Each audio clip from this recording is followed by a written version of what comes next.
ఇబ్రహీంపట్నం మండలంలో తమ కుటుంబం కొన్న భూములకు సంబంధించి టీఆర్ఎస్ ఎంపీ కె కేశవరావు వెనక్కి తగ్గారు. భూములకు సంబంధించి అవసరమైతే ప్రభుత్వం మీద కోర్టుకు కూడా వెళ్తామని కొద్ది రోజుల క్రితం కేకే ప్రకటించారు. తాజాగా ఒక ప్రకటన జారీ చేస్తూ ఈ చెత్త డీల్ నుంచి బయటకు రావాలని తమ కుటుంబ సభ్యులకు సలహా ఇవ్వనున్నట్లు తెలిపారు. అదేవిధంగా భూములు కొన్నందుకు చెల్లించిన డబ్బుతో సహా వడ్డీతో పాటు పరిహారం కూడా అడగమని చెబుతానని కేకే ఆ ప్రకటనలో పేర్కొన్నారు. హఫీజ్పూర్లో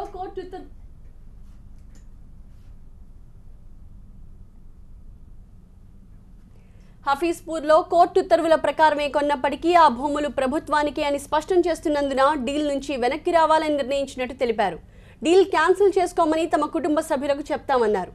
ఇటువంటి చెత్త డీల్ని కొనసాగించదలుచుకోలేదని, తమ సొంత ప్రభుత్వం మీద, తమ నాయకుడి మీద పోరాడదలుచుకోలేదని కేకే స్పష్టం చేశారు.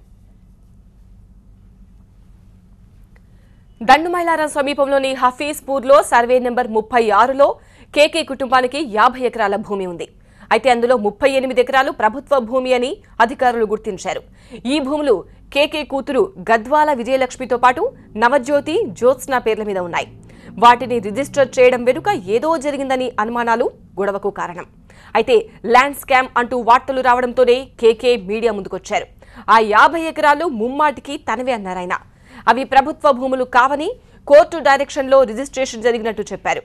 2010లో తాను ఆ ల్యాండ్ కొందామని ఫిక్స్ అవ్వడానికి ముందు అప్పటి సీఎస్, లా ఎక్స్పర్ట్స్, జిల్లా కలెక్టర్ అందరినీ కలిసి వాళ్ళిచ్చిన క్లియరెన్స్ తర్వాతే రిజిస్ట్రేషన్కు వెళ్లానన్నది కేకే వాదన. కేకే ఇంత ఎంక్వైరీ చేసిన తర్వాత కూడా రిజిస్ట్రేషన్ విషయంలో సబ్ రిజిస్ట్రార్ అబ్జెక్షన్ చెప్పారు.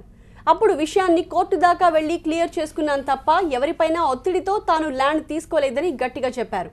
ఒకవేళ భూమి ప్రభుత్వానిదని అధికారులు చెబితే అది కోర్టు ఉల్లంఘనే అన్నారాయన. చీఫ్ సెక్రటరీని అడిగాను ఏంటి అని. చీఫ్ సెక్రటరీ గారు ఒక లెటర్ లోపల వాళ్ళ కరస్పాండెన్స్లో ఆయన క్లియర్ రాసిండు, దీంట్లో గవర్నమెంట్కి సంబంధం లేదు, ఇది సుప్రీంకోర్టు ఇచ్చేసిన ఫైనల్ ఆర్డరు, కాబట్టి దీన్ని బరాబర్ మ్యూటేషన్ చేయాలా, రిజిస్టర్ చేయాలా అని ఉంది. అయిన తర్వాత మళ్ళీ లా డిపార్ట్మెంట్కి వెళ్ళాను.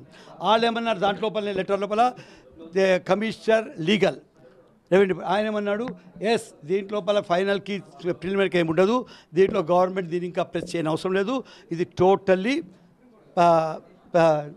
ప్రైవేట్ ల్యాండు, అది వాళ్ళకి ట్రాన్స్ఫర్ అయింది కరెక్టు, వాళ్ళు అమ్మడానికి వీలున్నది, అంతేకాదు దీన్ని మ్యూటేషన్ చేయాలి, రిజిస్టర్ కూడా చేసుకోవచ్చు.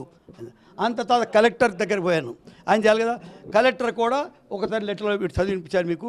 దాంట్లో కూడా ఏం చెప్పాడంటే, ఆయన డిప్యూటీ కలెక్టర్ రాసిండు, ఎన్నో డిస్కషన్స్ అయినాయి, క్లియర్ ఇన్స్ట్రక్షన్స్ మేము మోర్ దెన్ 20 టైమ్స్ ఇచ్చాము. ఇచ్చిన తర్వాత ఇది వాళ్ళ ల్యాండ్సే, ఒకవేళ అసైన్మెంట్ ఉన్నప్పటికీ ఇదో ఈ వాడు కూడా రాసిండు ఆయన, ఉన్నప్పటికీ వాటిని క్యాన్సిల్ చేసి మ్యూటేషన్ చెయ్యండి అని పూర్తి నమ్మకం వచ్చిన తర్వాత నేను రిజిస్ట్రేషన్కి పోయాను. ఇది కంటెంప్ట్ ఆఫ్ కోర్ట్, ఇది తప్పు. గొడవ బయటకు వచ్చిన సమయంలో ఇంత గట్టిగా మాట్లాడిన కేశవరావు ప్రస్తుతం కాస్త వెనక్కి తగినట్టు కనిపిస్తున్నారు. సొంత ప్రభుత్వం మీద పోరాడబోనంటూ ప్రకటించారు. అయితే భూములు కొన్నందుకు చెల్లించిన డబ్బులు వడ్డీతో సహా వెనక్కి తీసుకోవడంతో పాటు పరిహారం కూడా అడగమని చెబుతానని కేకే ఆ ప్రకటనలో పేర్కొన్నారు.